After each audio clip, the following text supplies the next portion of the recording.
ఎస్తేరు గ్రంథం 9వ అధ్యాయం 28.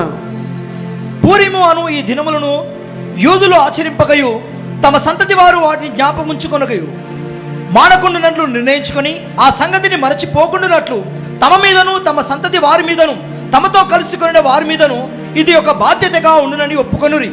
అప్పుడు పూర్యమును గూర్చి రాయబడిన ఈ రెండవ ఆజ్ఞను దృఢపరచుటకు అబీహాయిలు కుమార్తెయు రాణి అయిన ఎస్తేరును యూదుడైన మొర్దెకైయును ఖండితంగా రాయించిరి.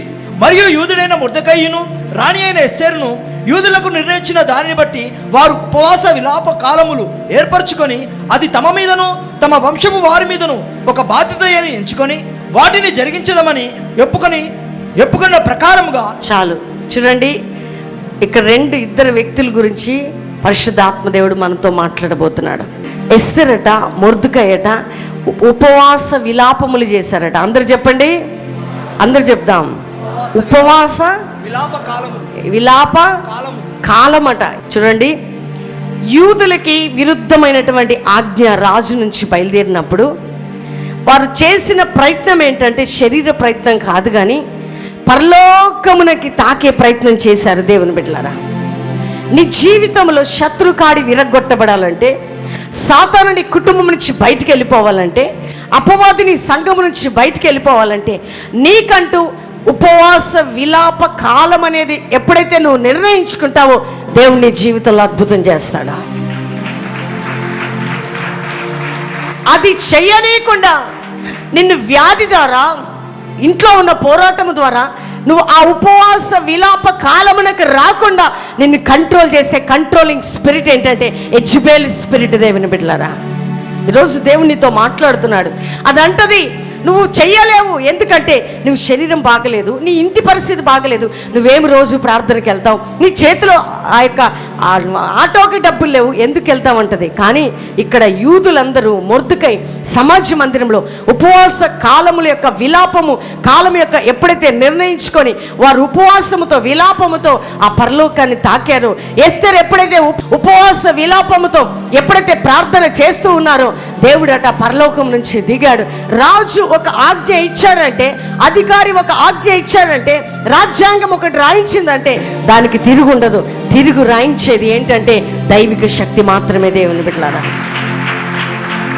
నీ కుటుంబం కోర్టు భార్యాభర్తలు విడిపోవాలని నీ పరిస్థితులు నిర్ణయించిన నువ్వు ఉపవాస విలాప కాలములు ఏర్పరచుకున్నప్పుడు నీ కుటుంబములకు ఉన్న శిక్షను కొట్టివేసి దేవుడు నీ కుటుంబాన్ని సమాధానపరుస్తాడు. అది లేదు.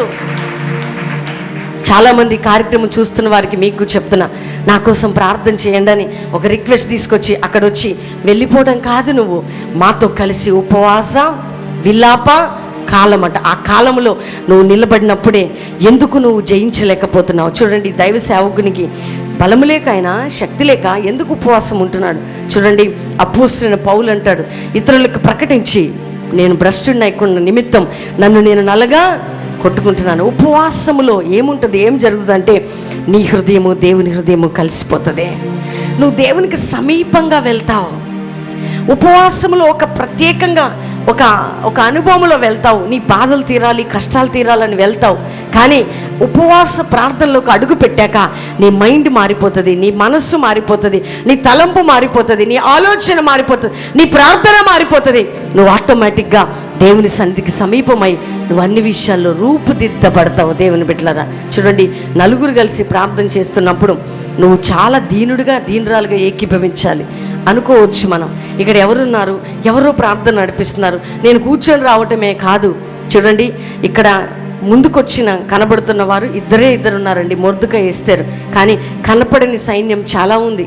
కానీ వారందరూ వచ్చిరాని ప్రార్థన చేసుండొచ్చు, వచ్చిరాని విజ్ఞాపన చేసుండొచ్చు. కానీ చూడండి, వారి ప్రార్థన వలన ఏం జరిగిందంటే రాజు మనస్సు మారిపోయింది. దేవుని బిడ్డలారా, నిజంగా నువ్వు అందరూ కలిసి ఉపవాస విలాప కాలములు ఏర్పరచుకున్నప్పుడు సంఘానికి పట్టిన కీడు, నీ కుటుంబానికి పట్టిన చీడ పురుగులు, పసల పురుగులు, గొంగల పురుగులనే సైన్యాన్ని దేవుడు వెళ్ళగొడతాడు. నీ కుటుంబంలో ఆయన జోక్యం చేసుకుంటాడు. నువ్వేదో డిగ్నిటీగా ఆదివారం వచ్చి ఫ్రైడే వచ్చి వెళ్ళిపోయే వ్యక్తిగా ఉంటే నువ్వు ఆ కాలంలో ఉన్న వ్యక్తివి కాదండి. ఎంత బలం కలిగిందో తెలుసా? ఉపవాస ప్రార్థన. ఉప అంటే దగ్గరగా, వాసము అంటే నివసించుట. ఉపవాసం అంటే దేవుని దగ్గరగా చేసేది ఉపవాసం. ఉప అంటే చెప్పండి, క్లోజ్డ్, దగ్గరగా. వాసము అంటే నివసించటం. ఉపవాసం అంటే ఎవరికి దగ్గరగా? సాతాను అంటది నువ్వు శారీరకంగా వీక్. ఏమంటుంది అది? వీక్. కాబట్టి నువ్వు ఉపవాసం ఉండకు. తిని కూడా ప్రార్థన చేయొచ్చు. ఏం చేసి? కడుపు నిండా తిని కూడా చేయొచ్చు. తప్పేముంది? దేవుడు అలా వద్దన్నాడా? నువ్వు శక్తి లేని దానివి, నీ గురించి బాగా ఆయనకి అని జాలి కలిగిన మాటలు చెప్తుంది. కానీ అపోస్తులు అంటారు, ఏమంటారంటే మా బాహ్య పురుషుడు కృషించిపోతున్నాను, మా అంతరంగ పురుషుడు బలం పొందుకుంటున్నాడు.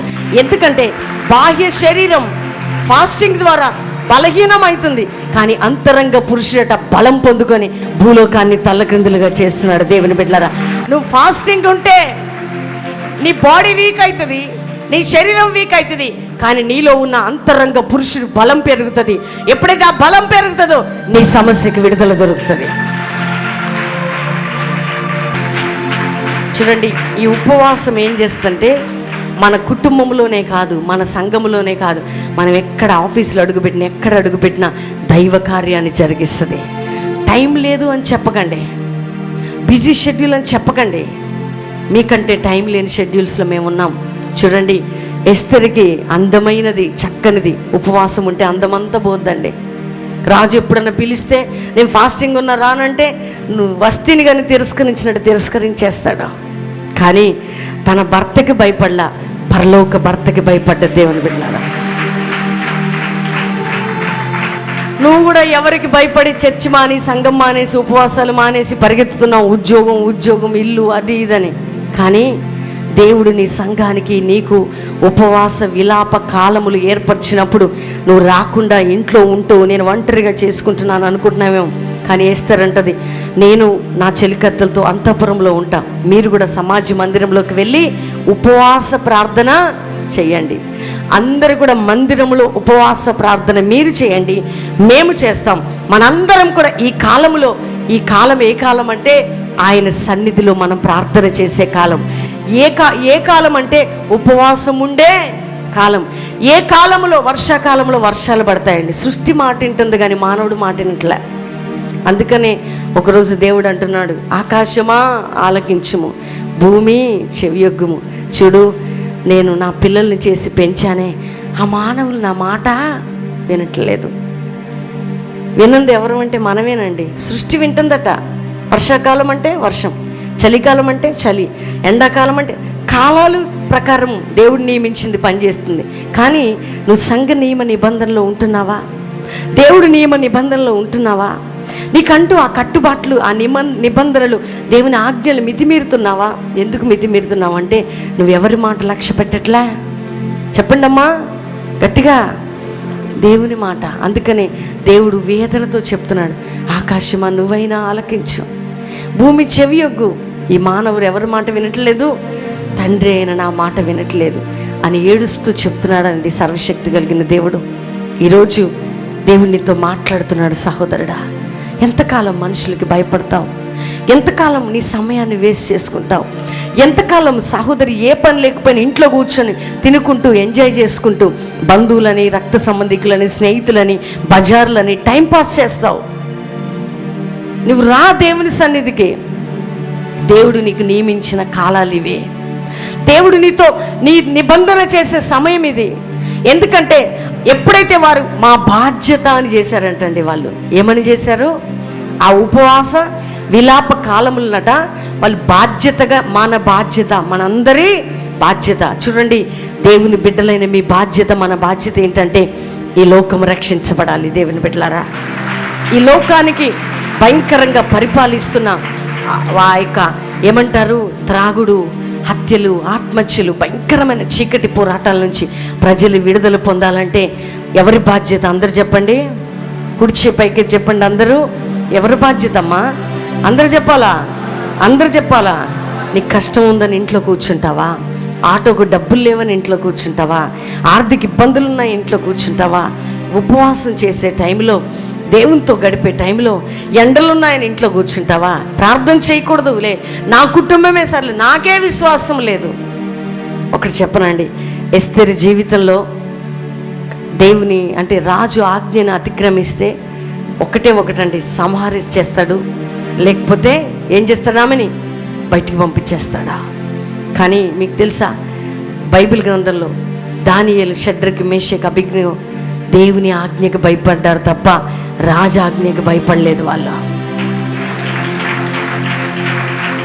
నీకు దేవుడంటే భయం ఉంటే, దేవుడంటే ప్రేమ ఉంటే, అయ్యో ప్రభువా, నా పని నాయనా, నాకు నువ్వు ఇచ్చిన బాధ్యత అయ్యా, నిజంగా నా కుటుంబాన్ని పోషించుకునే బాధ్యత ఎట్లా ఇచ్చావో, నా భార్య, నా భర్త, నా పిల్లలు, ఈ బాధ్యతలు ఎట్లా ఇచ్చావో, ఈ భూమి మీద నా కొరకు ఒక బాధ్యత పంపించావయ్యా.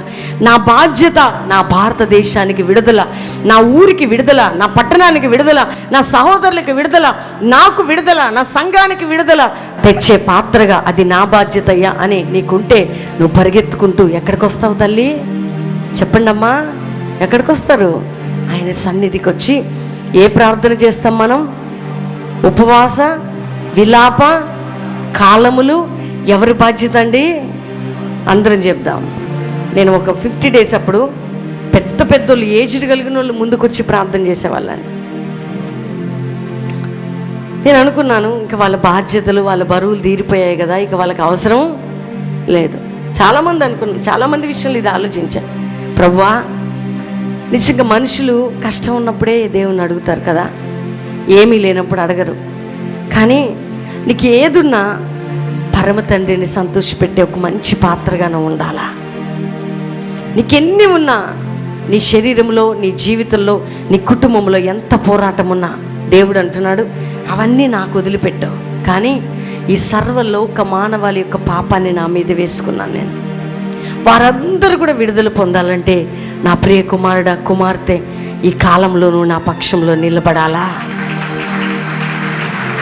నిజమండి, దేవుడు ఎప్పుడు ఆయన సన్నిధికి వచ్చి ఆయన బలిపీఠం పట్టుకొని అనేకుల కొరకు విజ్ఞాపన చేస్తూ ప్రార్థన చేసేవారి విజ్ఞాపన త్రోసివేసే దేవుడు కాదండి.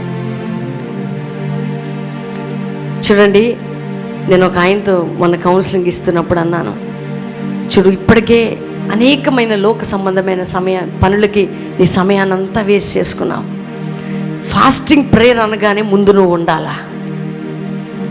ఉపవాస ప్రార్థన అనగానే ఏదో ఒక వీలు కల్పించుకొని నువ్వు ఎక్కడుండాలి? ముందుండాలి. నీ జీవితం వేస్ట్ అవుతుంది, నీ వయసు వేస్ట్ అవుతుంది, నీ టైం వేస్ట్ అవుతుంది, నీ లైఫ్ వేస్ట్ అయిపోయింది. కానీ ఈ టైం ఏంటంటే దేవుడు నీ కోసం ఏర్పరచబడిన కాలం, సమయం. ఇప్పుడు కానీ నువ్వు ఉంటే నెక్స్ట్ జనరేషన్, నీ పిల్లల్ని దేవుడు దీవిస్తాడా? ఏమి సమకూరుస్తున్నావు ఒక తండ్రిగా నీ బిడ్డల కోసం? ఒక తల్లిగా నీ పిల్లల కోసం నువ్వు ఏమి సమకూరుస్తున్నావు? ప్రభువా, టైం లేదయ్యా, క్షమించయ్యా. ఇది మొన్న ఒక ఆమె, నేను కౌన్సిలింగ్ ఇస్తాంటే, టైం లేదమ్మా, ఇట్లా 2 చెంపలు వేసుకుంటుంది. నేను అన్నాను, ఎందుకు వేసుకుంటున్నావు? చెంపలు వేసుకోమని చెప్పలేదు దేవుడు. తప్పైపోయింది. ఎందుకు తప్పైంది ఇది? చూడండి, మోషే మృతి నొందాక యెహోషువ ఏడ్చుకుంటూ కూర్చుంటే దేవుడు అంటాడు, చూడు, మోషే మృతి నొందాడు, ఇక విలాపం చేయటానికి కాదు, నువ్వు లేచి నువ్వు నిలబడాలా. ఎందుకోసం అంటే నేను నిన్ను ఆశీర్వదించబోతున్నాను. చచ్చిపోయిన వాళ్ళ నిమిత్తం ఏడ్చుకుంటూ కూర్చోడానికి కాదు. వారి వంతు అయిపోయింది, వారు వెళ్ళిపోయారు, కానీ నీకు నేను ఆయుష్ ఇచ్చా. ఏం చేస్తున్నావు నా కోసం? రియల్లీ దేవుని బిడ్డలారా, దేవుడు నిన్ను దర్శిస్తున్న టైము. ఒకసారి ఆలోచించుకో. ఈరోజు దేవుడు కానీ ఆయన దగ్గరికి నిన్ను పిలిస్తే పట్టి చేతులతో వెళ్తావా? ఎంప్టీ హ్యాండ్స్తో వెళ్తావా? నిలబడగలుగుతావా ఆయన దగ్గరికి వెళ్ళి? ఒకసారి ధైర్యంగా ఆలోచించండి. మీరు ధైర్యం ఉందండి మీకు? ఎందుకు మీరు అనుకుంటున్నారు ఇంకా చాలా టైం ఉంది, లేకపోతే ఇంకా చాలా సమయం ఉందిలే, ఇంకా ఇల్లు కట్టుకోవాలి, ఇక్కడ ల్యాండ్ తీసుకుని ఇల్లు కట్టుకోవాలి, ఇక్కడ ఇంకా అంతా మందిరం హాయిగా ఎంజాయ్గా కట్టుకుంటున్నారా? ఈ రోజు కానీ యేసయ్య వస్తే, ఈ రాత్రి కానీ నీ ప్రాణాన్ని యేసయ్య అడిగితే ఏం చెప్తావు? రేపటి గురించి, రేపటి దినము నీది కాదని ఎవరు చెప్తున్నారు? నువ్వు లెక్కలేసుకుంటున్నావు. ఈరోజు శాలరీ వస్తే రేపు నెక్స్ట్ మంత్ ఇది కొనుక్కుంటా, ఆ నెక్స్ట్ మంత్ ఇది కొనుక్కుంటాను. కానీ బైబిల్ ఏం చెప్తున్నా, రేపటి దినము నీది కాదు. ఈరోజు నువ్వేం చేస్తున్నావు ప్రభు కోసం? ఇప్పుడు నీ సమయం ఇదే, ఇప్పుడు నీ కాలం ఇది, ఇప్పుడు నీ టైం ఇది. ఈ టైంలో ఏం చేస్తున్నావు? నీ విశ్వాసాన్ని ఆయన పరీక్షిస్తాడా? నిన్ను టెస్ట్ చేస్తున్న టైంలో నువ్వు ఎట్లుండాలంటే, దేవుని చేత పరీక్షించబడుతున్న టైంలో ప్రభువా ఎన్ని శ్రమలున్నా నిన్నే నమ్ముతాననాలా.